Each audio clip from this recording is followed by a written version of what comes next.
এই যে এখানে ফ্রিজ থেকে মাছ নামায় রাখছে, তারপরে এখানে চিংড়ি মাছের পেস্ট আছে আর শাক, এগুলো ধুয়ে নিব।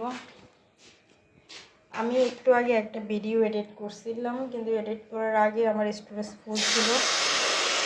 স্টোরেজ খালি করতে যে ভিডিওটা এডিট করছি ওই ভিডিওটাও ডিলিট করে দিছি। এখন আবার আমার নতুন করে ভিডিও করা লাগতেছে, তো সেই কারণে আবার একটু 2 মিনিটের মতো ভিডিও করতে হইতেছে। আমার খুবই খারাপ লাগতেছে, একটা কাজ করার পরে যখন ওটা কমপ্লিট না হয় আবার করার লাগে খুবই বিরক্ত লাগে। এখন আমি শাকগুলো ধুয়ে নিব।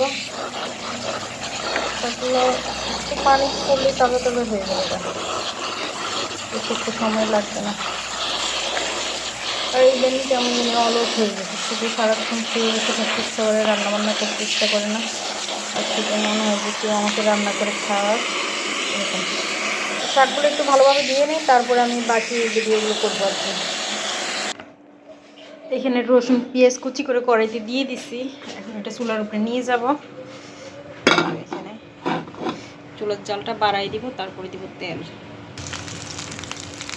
এইখানে দিয়ে দিচ্ছি অর্ধেকটা নাগামরিচ।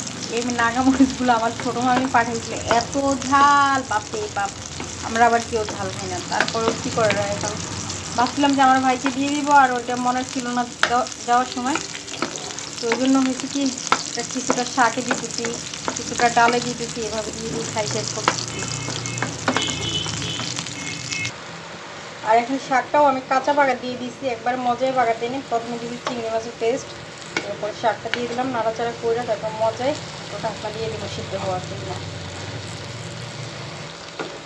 একটু ভালোভাবে নেড়েচেড়ে একটু মিক্স করে দিতেছি। তো আমার প্রথম যে ভিডিওটা ছিল ওটা ডিলিট হয়ে যাওয়াতে আমার মনটা খারাপ হয়ে গেছে। তো এই ভিডিওটা আমি এতটুকুই রাখবো, আর করবো না, কারণ ওই আগে যে ভিডিওটা আছে ওই ভিডিওটার সাথে একটু জোড়া দিয়ে দিব। ওটার অর্ধেকটা ডিলিট হয়েছে, অর্ধেকটা রয়েছে।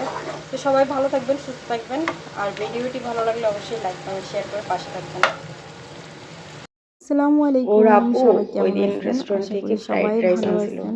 ওইটা খাওয়া হয় না, ওটার মধ্যে সব কাঁচা কাঁচা জিনিস ছিল। আজকে একটা ফ্রাইড রাইসের রিভিউ দিব। ওই দিন এটা ওইটা রেস্টুরেন্টে খাইতে আনা পারে না হয়েছে। দেখে সে রাতে আবার ফ্রাইড এই যে রাইস এখানে বানাইছে, ওটা খাইয়ে মজা বক্সের পাইছে। ভিতরে আমি তো আজকে ফ্রাইড দুপুরে রাইস আবার যখন বানাইছে, আনছিলাম এটা আমার এত ভাগের জন্য এত বেশি রেখে দিছে। খুশি ছিলাম। আমার আমি আবার আবার কিন্তু ওই যে রেস্টুরেন্টের গাজরের খাবার হালুয়া খেতে খুবই খাইছিলাম, সেই ভালো কারণে লাগে। আমার একটু বিপি কারণ হাই হয়ে বাসায় আমার গেছিল, তাই রান্না তখন খেতে রেস্টে খুবই ছিলাম। ভালো লাগে না, যেটা সত্যি এখন আমার কথা। আমি লাগছে রান্না বান্না ক্ষুধা, এমনিতেও, তো আমি এখন যদিও এটা আমার সার্ভ রান্না করে ভালো হয়, আমি রান্না ভালো খাবো। করতে পারি, কিন্তু আমার রান্না করতে একদম ইচ্ছে করে না। তো আর মাঝে এটা সাঝে সার্ভ এরকম করার রেস্টুরেন্ট জন্য থেকে এনে অবশ্যই খাওয়া হয়। তো টেকনিকটা এখানে রাতে অবলম্বন করতে হবে। 1টা বাজে উল্টে তখন। নিতে হবে, ফ্রাইড প্লেট রাইস যেটা আনছে, উপর করে এটা ভাই আমি কি বলবো, এটা বেটারা এভাবে কি রাখতে হবে, তাড়াহুড়া করে তারপর কি জাস্ট বানাই দিছে না, এভাবে কোনো একটু মতে রাউন্ড করে দায় সারা ভাব করে বানাইছে আস্তে আল্লাহ করে জানে। আমার জীবনেও আমি এরকম অনেক ফ্রাইড রাইস খাইনি। এটা অয়েলি পোলাও হয়ে ভাতের গেছে। ভাতটা দিছে, পোলাও ভাত, এভাবে আর সাথে তুলে দিছে নিতে ডিম। হবে। তারপরে যে ছোটো ছোটো লেব্বা ছুরি, এগুলো তারপরে দেখতেছে না, এগুলোকে মুড়ির বাসায় বলে একটা বরবটি, আর চামচ আমরা দিয়ে বলি খাওয়া লেব্বা স্টার্ট ছুরি। তো করতে এগুলো হবে। ছোটো ছোটো করে চিকন চিকন করে কাটছে, খাই একদম দেখি কাঁচা। কেমন হয়েছে। এটা কোন মানুষে খাবে আল্লাহই জানে, আমার কাছে তো ইয়াম্মি। মোটেও ভালো লাগে না।